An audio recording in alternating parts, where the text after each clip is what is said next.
Hello everyone. हमारा question दिया हुआ है the pH of cold drinks is 5। What will be it's action on blue and red litmus solution. Okay, बोला है कि कोल्ड ड्रिंक्स का अगर पीएच वैल्यू 5 है तो उसका litmus paper, red litmus paper और ब्लू लिटमस पेपर पे क्या फर्क पड़ेगा। और क्वेश्चन बी दिया हुआ है कि the pH value of three acids A B C having equal molar concentration are 5.0, 2.8 and 3.5 respectively। तो बताना है arrange this acid in order of the increasing acidic strength. तो हम लोग को इंक्रीजिंग एसिडिक स्ट्रेंथ के बारे में हम लोग को यहाँ पे बताना है अगर उसका मोलर कंसंट्रेशन दिया हुआ है। तो दोनों ही क्वेश्चन काफी आसान है, चलिए समझते हैं। तो इस क्वेश्चन को समझने के लिए हम लोग को क्या करना होगा कि कोल्ड ड्रिंक्स का पीएच वैल्यू दिया हुआ है। तो पीएच ऑफ कोल्ड ड्रिंक्स दिया हुआ है, कितना दिया हुआ है, 5 दिया हुआ है। ठीक है, और हम लोग जानते हैं कि पीएच वैल्यू जो होता है एसिड का वो क्या होता है, <<7 होता है। ठीक है, पीएच का जो वैल्यू, एसिड का जो पीएच वैल्यू होता है, एसिड का वैल्यू जो होता है पीएच वैल्यू वो 7 से कम होता है, 7 से कम होता है। तो अगर 7 से कम होगा तो 5 भी 7 से कम है। इसका मतलब है कि हमारा जो कोल्ड ड्रिंक्स है वो किस नेचर का है, एसिडिक नेचर का है, एसिडिक नेचर का हो गया। और अगर ये एसिडिक नेचर का है तो एसिडिक के बारे में बिहेवियर में हम लोग पढ़े हैं कि asset turns blue litmus into red. तो ये ब्लू लिटमस को क्या करेगा, ब्लू को रेड में कन्वर्ट कर देगा। ओके, तो एसिड का काम क्या है, blue litmus turn into red. तो हम लोग लिख सकते हैं blue litmus turns into red because of acidic behaviour या एसिडिक नेचर।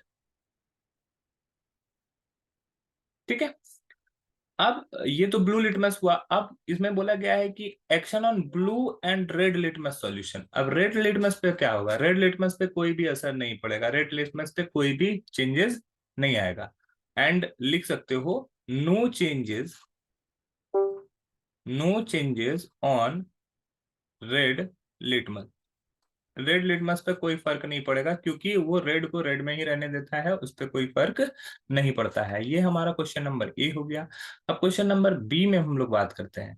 तो बी का है the pH value of three acid ABC having equal molar concentration are 5.0, 2.8 and 3.5 respectively. अब देखो इक्वल मोलर कंसंट्रेशन दिया हुआ है, एक का दिया हुआ, ए का दिया हुआ है 5.8।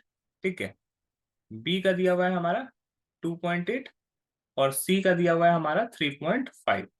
तो हम लोग जानते हैं कि पीएच जो होता है हमारा, पीएच वैल्यू वो इनवर्सली प्रोपोर्शनल होता है H plus hydrogen ion concentration के।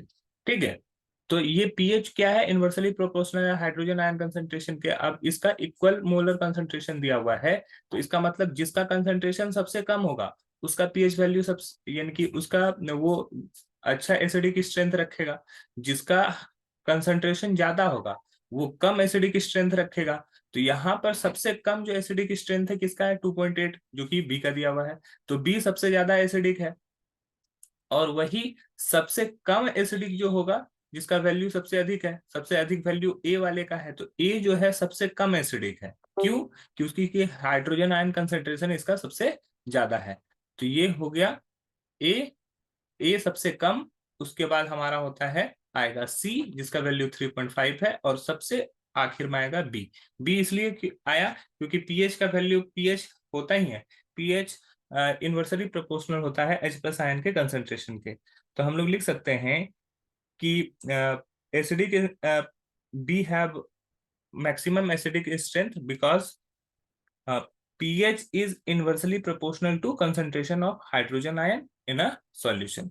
ओके, तो इस वजह से हमारा जो सही अरेंजमेंट है वो हो जाएगा A lower than C lower than B।